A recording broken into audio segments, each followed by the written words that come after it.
comment se comporter avec les autres. Tu vois, il sait aussi immédiatement comment communiquer sur sa musique. Parce que le talent, en fait, c'est un full package. J'ai l'habitude de dire ça. Le talent, c'est un full package. C'est comme un truc qui vient dans une boîte. Il y a la notice qui va avec, il y a tout dedans. C'est full package. Donc, quand tu as du talent pour chanter, forcément, ce génie-là ne vient pas seul. Il vient aussi avec la façon dont tu dois communiquer sur toi pour que ce que tu chantes soit encore plus. C'est à toi de découvrir ça. Donc, tu sais chanter, c'est déjà un pas. Maintenant, tu dois apprendre aussi comment communiquer autour de toi-même pour que ce que tu chantes puisse être mis en avant. Est-ce que cette initiation, elle est spirituelle ou physique? C'est dans les deux cas. Dans les deux cas. D'abord spirituel et puis bon, le terrain physique, c'est le terrain de l'expérimentation. Okay.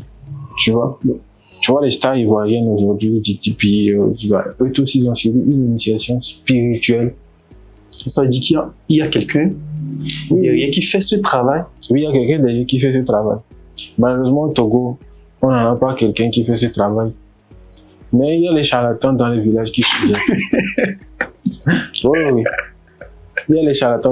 Les artistes écoutent plus les charlatans que les analystes comme nous. Ouais.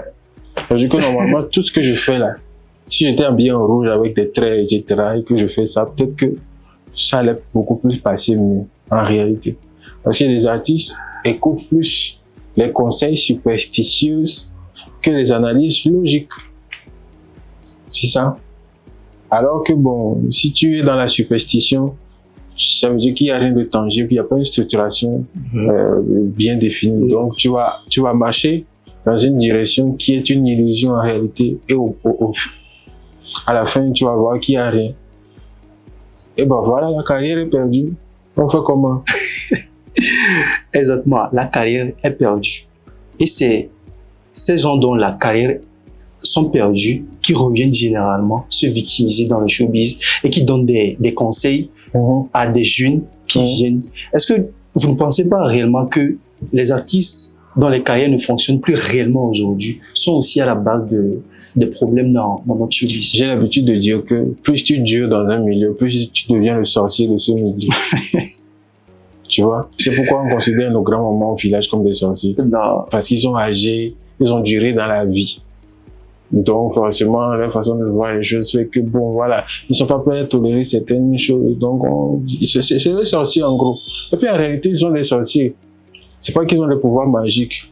Mais par exemple, quand tu prends une personne au village, une grand-maman, par exemple, toi, jeune, il y a des comportements que tu vas faire. Lui, il a déjà vu ça. C'est ça que ça le dit.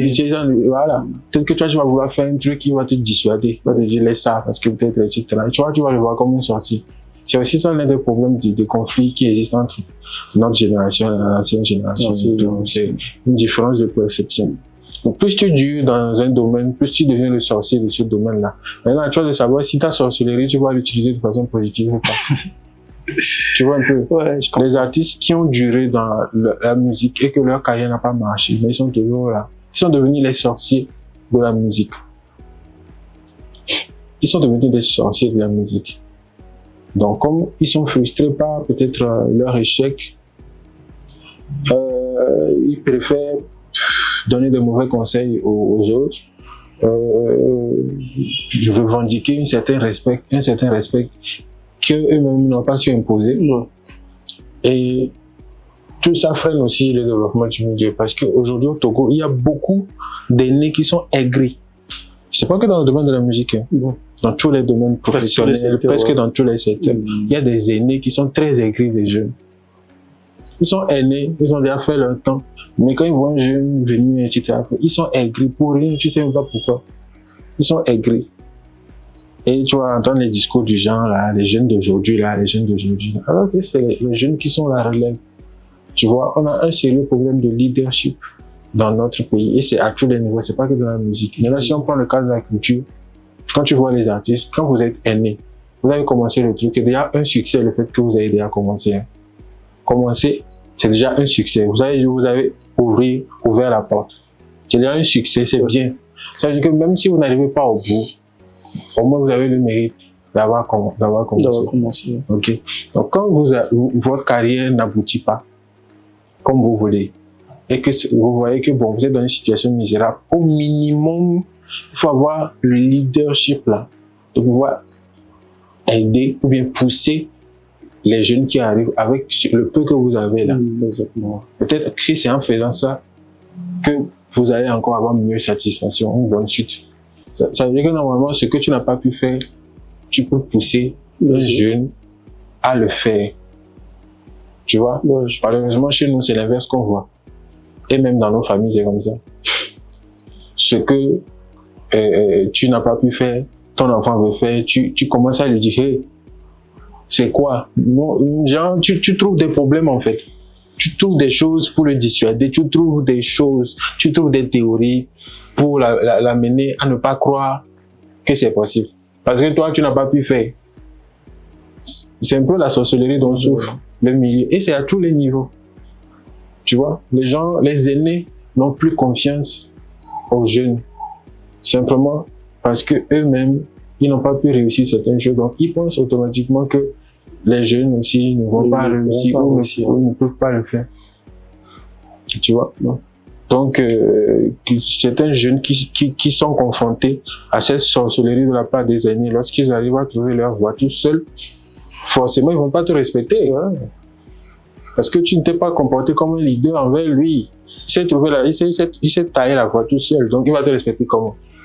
Même moi, je te parle là. Si demain, un jeune de la création de contenu vient, sans mon aide, il arrive à percer dans ce que je fais, dans ma ligne, si je ne le porte pas et que lui-même, il se fait forcer, il va me clasher un de ces quatre. Forcé, il va trouver que, bon, moi j'ai été nul dans la étude. Forcé. Parce que, en tant qu'aîné, c'est à moi de porter tous les autres qui vont venir dans la même ligne que moi. Tu vois? Et là où moi j'ai ma limite là, quelqu'un d'autre doit venir continuer là-bas. Comme ça. Mais si je ne fais rien, je porte seulement le titre d'aîné. Et le jeune vient, il fait des choses que je n'ai pas pu faire. Et moi je viens, je lui dis de venir s'agenouiller pour me respecter ou bien de s'abaisser pour me, etc. C'est ridicule. Ils vont me gifler. Tu vois? Et à un moment aussi, il y a des comparaisons. Quand on prend votre exemple, par exemple, la comparaison entre vous, et c'était visiblement avec TTV. Ouais, est-ce que vous vous rappelez de oui, il y a beaucoup de gens qui font ce genre de choses dans le shopping. Moi, je les regarde même pas. Ça ne vous touche pas? Ok, à quoi ça va me toucher? Pourquoi? Il y a parce qu'on estime que vous êtes dans le milieu, oui. Et une personne arrive, la personne aussi fait quand même des exploits, et brusquement le lendemain, on essaie de vous rabaisser. En fait, au Togo, c'est ça. C'est ce qu'on fait souvent pour frustrer les gens. Mais c'est faux salaire, en fait. C'est faux salaire. Il ne faut pas rentrer dans ces jeux-là. Tu vois? Moi, là où je suis, je n'ai aucun problème avec mes autres collègues. Aucun problème. Peut-être que certains ont des problèmes avec moi. Mais moi, là, je n'ai aucun problème. Si tu es trop fort, félicitations. Moi, là où je suis, c'est pas trop fort qui m'intéresse. Je cherche l'argent. Tu vois? À un moment donné, quand tu rentres dans un milieu, en même temps, tu veux prouver. Ouais. Tu veux prouver. Ok. Quand tu prouves là, après le proving, quand tu vas commencer à avoir faim là, là, tu vas commencer à comprendre que en fait, il faut aussi chercher l'argent. Et que pour chercher l'argent, il faut s'organiser. Ouais. Voilà.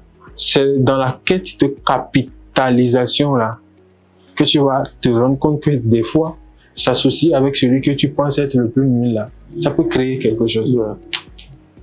Tu vois, non? Ouais. Donc, les gens qui veulent faire des comparaisons, on n'est pas dans... Moi, je ne suis pas dans le même état d'esprit, donc ça ne me touche pas en fait. Et cette comparaison est justement dirigée aussi vers les artistes. Ouais. Où, quand un artiste arrive, même s'il ne faut pas la même chose, on commence par dire que lui, il est plus fort que l'autre. Ouais. Et j'ai l'impression que ça augmente l'ego de ce nouveau. Quand tu es faible d'esprit, ces choses t'excitent. Quand tu es faible d'esprit, on dit que l'autre il est plus fort. Par exemple, demain par exemple, si tu tiens bon, discipliné dans ton émission, tu fais bien, tu tiens bon sur la durée, 2 ans, 3 ans, 4 ans, les gens vont commencer à dire que toi, tu fais plus que Shango. Moi, je vais m'énerver. Non. Pourquoi je vais m'énerver? Si tu fais plus que moi, félicitations, mon frère, c'est ce qu'on veut, non? Tu vois un peu. Mais si je suis faible d'esprit, moi-même je suis faible d'esprit, on va dire que tu es plus fort que moi. Et puis, je vais commencer à m'énerver. Ou plutôt, on va dire que je suis plus fort que toi, puis je vais commencer à m'égosiller. Bon, à la fin de la journée, ça nous rapporte quoi? D'être plus fort que l'autre ou bien, etc. Ça nous rapporte quoi? Le vrai défi, c'est comment on survit dans le milieu. Exactement. Plus fort, pas. Ok, si nous sommes forts, ok, allons voir le vrai problème qui est là. Résolvons les problèmes. Tu vois un peu, non? Donc, ce petit conflit d'ego, moi, je ne suis pas dedans. Ça fait très longtemps. Quand on est venu dans le milieu, dès les premières années, on a voulu montrer qu'on était fort. Fort, cadeau, mise et vu de ton quoi. Interminable, fort, ça nous fait la gavane. On doit nous tempérer, on doit, nos visions, quoi. Ah non, gamme de nous. Voilà. Sinon, tant mieux, celui qui veut se jouer l'effort. Et quand nous parlons de l'ego, de la comparaison, on ramène ça surtout chez les artistes. Quand on veut élever un artiste dans notre culture, on a cette possibilité, ou dirais cette facilité de rabaisser l'autre. Est-ce que c'est une bonne chose? C'est pas une bonne chose, mais en même temps, c'est les artistes eux-mêmes qui font ça à travers leur musique. Parce que quand tu fouilles 2, 3 sons et que tu écoutes foutant à chaque fois, c'est que on conditionne les fans à croire que tout est une question de rivalité avec un ennemi. Donc ça veut dire que pour positionner celui-ci, il faut basculer l'autre. Tu vois, les fans réagissent en fait aux pulsions musicales que les artistes envoient. Mais ce n'est pas bon. Eux-mêmes, ils s'en plaignent, mais ils ne savent pas que c'est eux-mêmes qui engendrent ça en fait. Tu fais une musique, à chaque fois, tu fais la culture de la haine, tu fais la culture de l'ennemi. Toujours, tu montres, tes paroles montrent qu'il y a des ennemis qui sont contre toi. Toujours, c'est toujours contre toi on est. Toi, c'est toujours contre toi on est. Hein? Toi, tu n'es jamais contre personne. C'est toujours contre toi, on est. Toujours. Quand c'est comme ça, là. Les fans qui t'écoutent, s'ils aiment tes musiques, pour te positionner, ils vont vouloir forcément dégager les autres. Tu vois, non?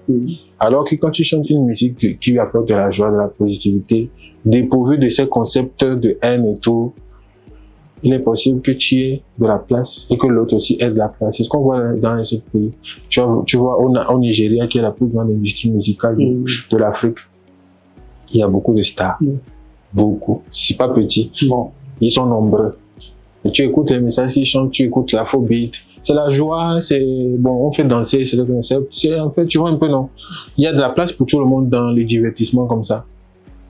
Mais dans un showbiz où c'est toujours les histoires de foutant. La majorité des sons qui passent, c'est des sons de victimisation. Parce qu'on est dans la galère, donc on chante toujours Maougan, les dieux, Dieu n'a qu'à venir sauver. Ok, si Dieu doit venir te sauver, c'est que Dieu doit détruire le diable. Satan doit prendre un coup. Donc, on doit faire quitter Satan pour positionner. Tu vois un peu, non? Je comprends.